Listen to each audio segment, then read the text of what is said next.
Hello, my darlings, and welcome to day 24 of the 24 days of Advent Adventure. Today is Christmas Eve, and I bring you an absolute classic from the godfather of science fiction, Uncle Ray Bradbury. I call him Uncle Ray because he is like a kindly uncle, a wonderful man, a beautiful writer, a glorious glimpse of the futuristic mind of the wonderful writer Ray Bradbury. The story I've chosen for you tonight is called The Gift. Now, Ray didn't write many Christmas stories at all, and this is why this is so special and so precious, because there aren't many. Written in 1952, 72 years ago, on December the 1st, for Esquire magazine. And without further ado, I bring you The Gift by Ray Bradbury. Tomorrow would be Christmas, and even while the three of them rode to the rocket port, the mother and father were worried. It was the boy's first flight into space, his very first time in a rocket, and they wanted everything to be perfect. So when at the customs table they were forced to leave behind his gift, which exceeded the weight limit by no more than a few ounces, and the little tree with the lovely white candles, they felt themselves deprived of the season and their love.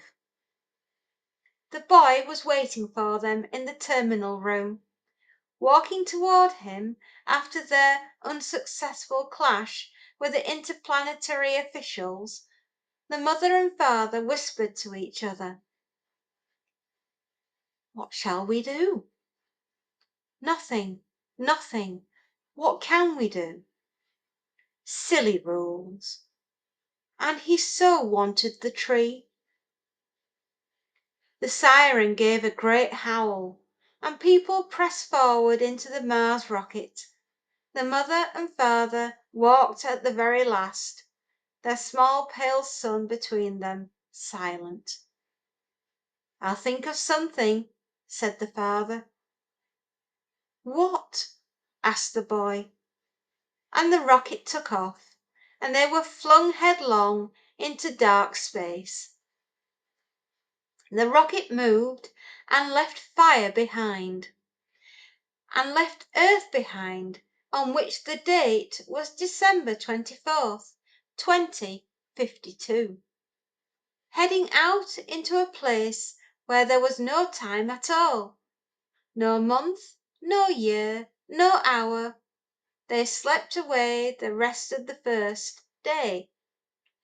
Near midnight, by their Earth time, New York watchers, the boy awoke and said, "I want to go look out the porthole." There was only one port, a window of immensely thick glass of some size, up on the next deck. "Not quite yet," said the father. "I'll take you up later." "I want to see where we are and where we're going." "I want you to wait for a reason," said the father. He had been lying awake, turning this way and that, thinking of the abandoned gift and the problem of the season, the lost tree and the white candles, and at last, sitting up, no more than 5 minutes ago, he believed he had found a plan. He needed only to carry it out, and the journey would be fine and joyous indeed. "Son," he said, "in exactly 1/2 hour it will be Christmas." "Oh," said the mother, dismayed that he had mentioned it. Somehow she had rather hoped that the boy would forget. The boy's face grew feverish and his lips trembled. I know. Will I get a present? Will I? Will I have a tree? Will I have a tree? You promised. Yes, yes, all that and more, said the father. The mother started. But I mean it, said the father. I really mean it.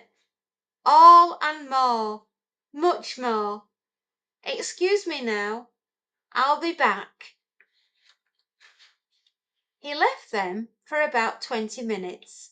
When he came back, he was smiling. Almost time. Can I hold your watch? Asked the boy, and the watch was handed over, and he held it ticking in his fingers as the rest of the hour drifted by in a fire and silence and unfelt motion. It's Christmas now! It's Christmas! Where's my present?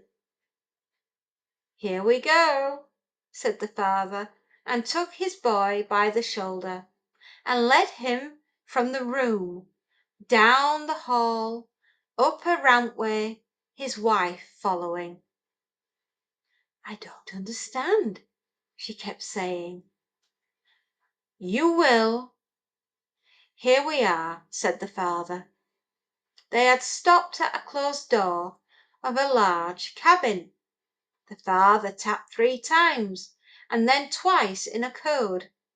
The door opened and the light in the cabin went out, and there were a whisper of voices. Go on in, son, said the father. It's dark. I'll hold your hand. Come on, mamma. They stepped into the room and the door shut, and the room was very dark indeed, and before them loomed a great glass eye, the porthole, a window 4 feet high and 6 feet wide, from which they could look out into space. The boy gasped. Behind him the father and the mother gasped with him, and then in the dark room some people began to sing. Merry Christmas, son, said the father, and the voices in the room sang the familiar carols, and the boy moved slowly until his face was pressed against the cool glass of the port, and he stood there for a long, long time, just looking and looking out into space and the deep night, at the burning and the burning of 10 billion white and lovely candles. Isn't that absolutely beautiful? What a Christmas gift, the universe. It's one that I would love to see myself. On a night on the moors when the sky is clear and you can go out, there are billions upon billions of beautiful stars to guide our way. Merry Christmas, my darlings. I do truly hope you have enjoyed the 24 days of Advent Adventure. I have truly loved bringing to you a wide and hopefully varied selection of the weird and the wonderful, the scary and the outright terrifying, and then something beautiful as the gift at the end. I hope Santa brings you everything you ever wanted. Have peace and love and happiness is what the fairy wishes for you, and so does Monty, who is currently behind me sleeping. I can hear him snoring. We've had a wonderful year this year. We've truly enjoyed every moment that we've spent with you. And we hope that you've enjoyed every moment that you've spent with us. And until next year, my darlings, I will bid you a fond farewell. And I send love and happiness your way, and magical fairy wishes, of which you must take one and hold it in your hand, and at midnight on Christmas Eve, take your wish. And if it's possible, and the universe says yes, it will be granted. Take care, my darlings. Thank you so much for joining us. We've really enjoyed it this year. Happy readings and enjoy. Take care and all the best for 2025. Bye-bye.